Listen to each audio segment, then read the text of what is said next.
From Tokyo, Japan and Changsha, China, this is Down to Business English with your hosts, Skip Montreux and Dez Morgan.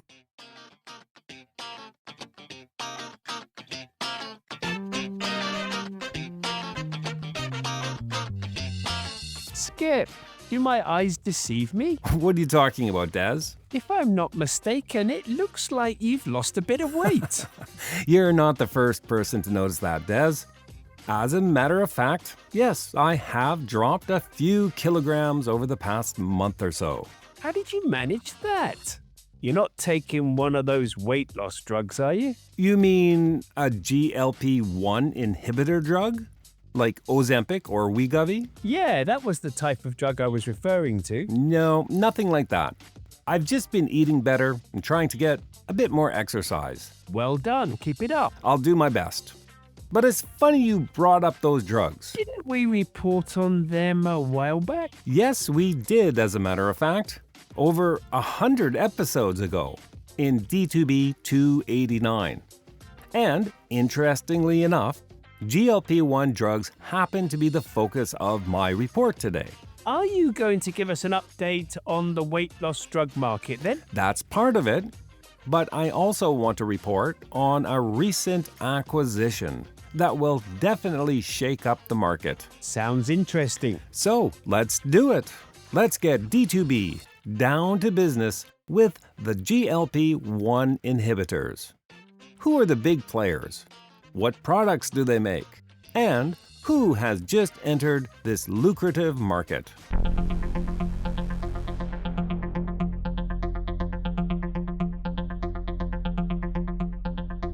Anyone who's familiar with the weight loss drug market, or indeed who listened to D2B 289 back in December 2023, will know that the biggest player in this sector is the Danish pharmaceutical company Novo Nordisk. And they have two different drugs on the market, Ozempic and Wegovy. Those are the two top-selling weight loss products out there. Yes. Remind me, what's the difference between Ozempic and Wegovy? Good question, as they are very similar. Both include the active ingredient semaglutide, which is a synthetic version of a hormone our bodies naturally produce to control blood sugar levels and suppress our appetite. So why two drugs? Ozempic was originally developed to treat type 2 diabetes, whereas Wegovy is specifically geared for weight loss. Ah, now I remember. But if memory serves me, Ozempic is also prescribed off-label for weight loss, not just for diabetes. That's right, and by off-label, you are referring to the practice of prescribing a drug for a purpose different to the one it was approved to treat. That's what I mean, yes. So in this case, Ozempic is being prescribed to treat weight loss, although it's not the primary purpose it was approved for. Exactly. It was approved to treat type 2 diabetes. Weight loss was a secondary benefit. But of course, Novo Nordisk has Wegovy for that purpose. Why the two different products if they're basically the same drug?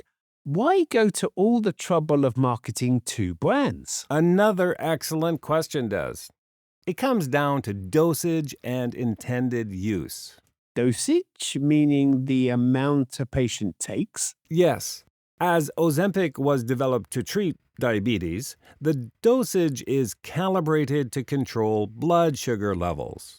Wegovy, on the other hand, is designed for weight management and uses a higher dose of semaglutide and achieves stronger appetite suppression effects. Got it. Yeah, that makes sense. In any case, Novo Nordisk is, without a doubt, the market leader in the overweight or obesity market. With two products out there, they should be. According to Novo Nordisk's 2024 annual report, Wegovy has a 57% market share. Ooh, that's substantial.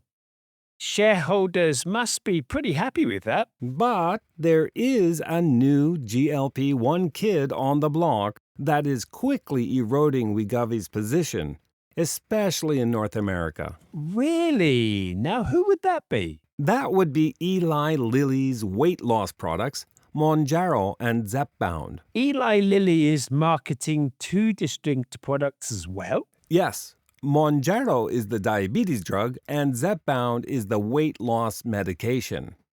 And since entering the market in 2022, Mounjaro has been making inroads into the market and taking a progressively larger share. Why is that? Is it a better pharmaceutical? It's all a bit technical, but the clinical trials have shown that the active ingredient in Mounjaro, tirzepatide, is generally more effective for weight loss than semaglutide. The active ingredient in Wegovy and Ozempic? That's right. So people who take Mounjaro lose more weight than those taking Ozempic? It seems that way. A major 18-month U.S. study of 751 obese or overweight patients found that those taking tirzepatide lost 20.2% of their body weight, compared to 13.7% lost by those taking semaglutide. That is quite a bit more effective. No wonder Mounjaro is eating into Wegovy's market share. Well, Novo Nordisk products are still the market leader, and they have a couple things working in their favor. Like what? One factor is pricing. In most markets, Mounjaro tends to be more expensive. By very much? It varies depending on the country and insurance coverage, so it's a little difficult to quote exact numbers. But overall, Ozempic is generally the more affordable of the two, which gives Novo Nordisk a competitive advantage. That certainly works in Novo Nordisk's favor. Also, that clinical trial I mentioned was done with the maximum dosage of both drugs. The maximum dose of Mounjaro is considerably higher than that recommended for Wegovy. And that adds to the price again. And it could be a reason for the increased weight loss results. And how about side effects? Does one brand have milder side effects than the other? It's always hard to make broad statements because people respond differently to medications. However, clinical data does suggest that Wegovy is associated with slightly more frequent or more intense side effects compared to Mounjaro. So that would be a point in Mounjaro's favor. Possibly, yes. But there is another factor to consider. At the moment, Mounjaro is only available as a weekly injection. But if you take Wegovy, you have a choice between giving yourself a weekly injection or taking a more convenient daily tablet. So the conundrum for consumers is choosing between price and convenience versus the potential for greater weight loss. Well, many people do very well on Wegovy, but based on current studies, that is an accurate summary. So that's the current market, and those are the two heavyweights, Novo Nordisk and Eli Lilly. You said something about another company recently entering the market? I did. What's that about? In early November this year, Pfizer finalized a deal to buy the Californian biopharma startup Metsera for a purchase price of up to $10 billion. Up to? What does that mean? They haven't settled on the final price? The deal is structured like this. Pfizer has offered to pay $65.60 per share with an additional $20.65 per share contingent on Metsera's drugs passing certain FDA tests. If Metsera passes all the tests, the deal will amount to around $10 billion. That does sound like a lot of money. Yes, it does. In late September, both companies actually had agreed to on a valuation of up to $7.3 billion. I'm confused. Why would Pfizer up its offer? Well, this is where the story gets very interesting. At the 11th hour, a competitor put in a counterbid of $9 billion, pushing the price up. Guess who that bidder was? I would say then it must be either Eli Lilly or Novo Nordisk. Yeah, but which one? I'm going to go with Novo. Am I right? Well guessed, Des. You are 100% correct. But I don't get it. If Novo Nordisk already has successful GLP-1 drugs in the market, why would they want to buy Metsera? This is a little technical as well, but I'll give it a go. Metsera's GLP-1 receptor agonist, currently known by the codename of MET097I, is much longer lasting than other GLP-1 drugs. The bottom line is, it only requires one injection a month. Once a month? That's way better than the weekly injections. Metsera also has a second drug in development, MET233I, which is an amylin analog. Early studies suggest that when it's combined with a GLP-1 receptor agonist, patients may achieve even greater weight loss than with either drug alone. Well, you're right, that was pretty technical, but I do follow you. What exactly, though, is an amylin analog? Amylin is a hormone released by the pancreas. It helps you feel full and slows down how quickly food leaves your stomach. In other words, it makes you forget about food. Yeah, I got it. So what you're saying is by taking the two drugs together, people feel full even quicker. That is the bottom line, yes. If those two drugs do indeed work well together, this deal could be a major coup for Pfizer. And it seems Novo Nordisk was well aware of that, so they put in a bid of their own. And why didn't Metsera accept that bid? In the end, Novo Nordisk's board of directors decided to withdraw their offer after U.S. regulators warned that their acquisition would raise antitrust concerns. So they didn't want to risk a long, expensive legal battle then. On top of that, Pfizer actually filed a lawsuit against Novo Nordisk. They claimed Novo's counterbid was an illegal attempt to block a potential competitor from entering the market. I would have to say they kind of had a point there. In any case, Novo's offer didn't go through, and Pfizer successfully acquired Metsera. And the extremely lucrative weight loss market suddenly has a new player in town. That it does. And on that note, I think it is time for us to get D2V down to vocabulary.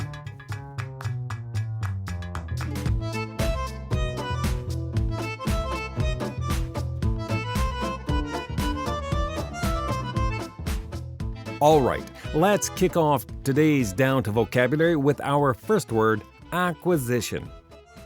An acquisition is the process of getting something. In business, an acquisition is when one company buys another company or a large part of it. You'll hear this term a lot in the business news, especially when companies want to grow quickly, enter a new market, or gain new technology or expertise. One of the main topics in today's episode was Pfizer's acquisition of Metsera and why they bought the company to enter the GLP-1 market. You also explained how Novo Nordisk's board of directors decided to withdraw their offer for Metsera after US regulators warned that the acquisition would raise antitrust concerns. In simpler terms, Novo Nordisk decided not to buy Metsera because it would probably cause them a lot of legal issues. Can you give us another example using acquisition, Des? Sure, I'll give you a very recent example using the verb form of acquisition. Earlier this month, there was some huge news in the media industry when Netflix announced they had acquired Warner Brothers Discovery. Yes, that is big news. We will need to do an episode on that sometime. I agree. I'll look into that. The next word on our list is the expression, go to the trouble of. When you go to the trouble of doing something, you make a special effort to do it. especially when it takes time, money, or extra work. This expression suggests that the action isn't strictly necessary. So the speaker is asking why someone would bother doing it, or they are wondering why they are doing it. In the report, I used this expression when I asked Skip why Novo Nordisk would go to the trouble of marketing two brands, Ozempic and Wegovy, when they are based on very similar drugs. In other words, I was asking why the company would make the extra effort to manage two products instead of just one. Here's a question you might hear in a B2B meeting. Someone may ask, why go to the trouble of developing the system in-house when we can outsource it to a specialist provider? That question comes up all the time in business. The final item on our D2V list today is the collocation, a competitive advantage. A competitive advantage is something that makes a company more successful than its competitors. It could be lower prices, better technology, stronger branding, or even more convenient services. In the episode, I said that Ozempic's lower price gave Novo Nordisk a competitive advantage over Eli Lilly's products in many markets. But simply, Novo Nordisk can compete more effectively because its product is often more affordable for its patients. I think that is one of the biggest challenges facing any business, developing a strong competitive advantage over rivals. Would you like to help Down to Business English reach more people wanting to improve their business English skills? Follow Down to Business English on Apple Podcasts, YouTube Music, Spotify, or any place podcasts are found. Leave a rating and a review and tell everyone how much you enjoy the show.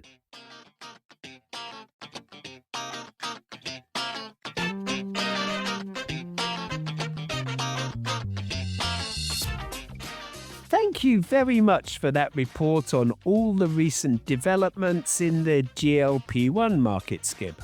You are more than welcome, Dez. I hope you and our listeners found it informative. It will be interesting to see what Pfizer's impact will be on Novo Nordisk's market share. It will. D2B members and Apple Podcast subscribers, the bonus Down to Vocabulary episode for today's report will be released very soon. In that bonus episode, we will be discussing 5 additional vocabulary items that we used in today's report. Those words and phrases are to gear up for something, to calibrate, to make inroads, to work in one's favor, and the 11th hour. D2B members, be sure that you have copied the members-only podcast feed URL from your account page on the D2B website and have pasted it into the podcast app of your choice. That way, you won't miss the bonus D2B episode. And Apple Podcast subscribers, you don't need to do anything. The bonus D2V episode will appear automatically in your podcast feed once it is released. And if you're not yet a D2B member or an Apple Podcast subscriber, but find Down to Business English helpful for your business English studies, do consider supporting the show. As a member, you will gain access to all our bonus vocabulary episodes, members-only episodes, our interactive audio scripts, along with the complete library of our PDF scripts. To become a D2B member, just visit d2benglish.com/membership and sign up today. That's benglish.com/membership. Thanks for listening, everyone. See you next time. Bye-bye. Have a comment or question about today's show? Don't be shy. Visit the D2B website or Facebook page and post any comments or questions there. Skip, Des, or Samantha will be sure to leave a reply. Down to Business English. Business news to improve your business English.